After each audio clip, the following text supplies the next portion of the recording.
Hello guys, welcome back to my channel. আজকে আমরা সবাই বৌদির বাড়িতে ঘুরতে এসেছি। ওখানে বৌদি রান্না বান্না করছে। আমাদের রান্না কিছু আমি পরে দেখাবো। এখন একা একাই বৌদি রান্না করছে। দেখেছো ও কত আমাদেরকে ভালোবাসে। ও আমাদেরকে দেখলে লাফাবে বলে ওকে বেঁধে রেখেছে সবাই। এখানে কিন্তু মাইলো ওর বোনকে পাহারা দিচ্ছিল। ও কাঁদলেই আমাকে উঠে চেঁচাচ্ছে, কত বোঝে ভাবো। আর এখানে বেরেস্তা ভাজা হচ্ছে, সাথে স্যালাড ওরা আগে থেকেই কেটে রেখেছিল। এইখানে আমার মেয়েকে দেখো, ঘুমে চোখ ঢলে পড়ছে, তারপরেও নাকি ওর টিভি দেখতে হবে। এইটুকু বয়সে কে বলো টিভি দেখে? কিন্তু ও সব বুঝে গেছে, এইটুকু বয়সে ওর টিভি দেখে, সব করে।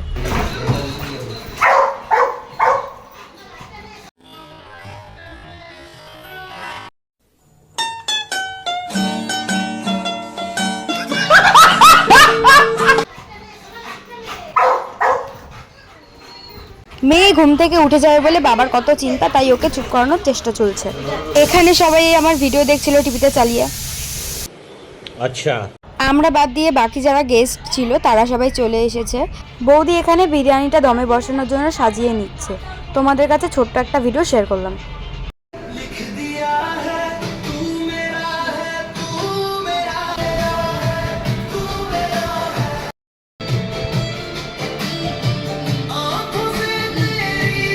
এখানে আমাদের বিরিয়ানি পুরো রেডি। বিরিয়ানি নামানোও হয়ে গেছে। আর বিরিয়ানিতে পুরো দোকানের স্টাইলে দেখছো ঘি ঢালছে বৌদি। আর খেতেও পুরো দোকানের স্টাইলেই হয়েছিল। সবাইকে খেতে দিয়ে দিয়েছিল। আর এই দেখো আমার রাইস।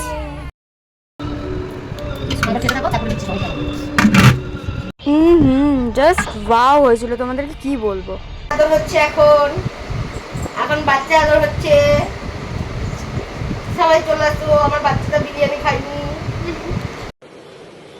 আচ্ছা, ঠিক আছে। আমি একবার আমার বরকে ফোন করে বলেছি কুরকুরে এনে দিতে, আরও একবারেই এনে দিয়েছে। দেখো কতগুলো এনে দিয়েছে। এখন প্রায় সবাই বাড়ি চলে গেছে। বৌদির বাড়িতে আজকে থাকার কথাই ছিল না, তবুও আজকে থাকবো আমি আর আমার মেয়ে। এটা হলো লিটিল হার্ট, এটা একটা বিস্কিট, খেতে অনেক সুন্দর। আর ওদের বাড়িতে গিয়ে জানো তো, সকাল থেকে রাত পর্যন্ত সারাক্ষণ শুধু আমরা সবাই মিলে খেয়েই গেছি। রাত্রিবেলা এই মুভিটা অর্ধেক দেখে তারপর ঘুমাতে চলে গেছিলাম আমরা সবাই মিলে। ঠিক আছে। কি হয়েছে জানো, রাত্রিরে মেয়ে আমার পাশেই শুয়েছিল। সকালবেলা উঠে হট করে দেখছি আমার পাশে আমার মেয়ে নেই। আমি বিছানার তলায়, বালিশের নিচে, চাদরের নিচে সব জায়গায় খুঁজেছি। পরে এসে দেখছি ওদের কোলে আমার মেয়ে। তাহলে ভাবতে পারছো আমার কি ঘুম। আসলে ব্যাপারটা ওরকম না। রাত্রেবেলা আমাকে বেশি ঘুমাতে দেয়নি আমার মেয়ে, এর জন্য ভোরবেলা ঘুমিয়ে পড়েছিলাম। আর এখন আমি ডিম টোস্ট খেয়ে নিচ্ছি। হঠাৎ আমার চুল কেন বৌদি কেটে দিল জানো? আমি বিয়ের 1 বছর চুল কাটতে পারিনি। তারপরের বছর আমার বর আমাকে চুল কাটতে দেয়নি। তারপরের বছর আমার বেবি ছিল বলে আমার পেটে আমি চুল কাটতে পারিনি, তাই ফাইনালি চুল কেটে নিয়েছি।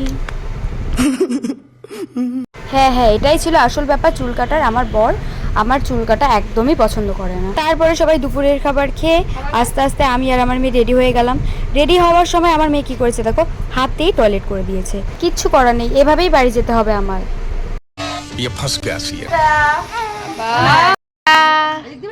আজকের মতো আমার ব্লগটা এটুকুই, টাটা।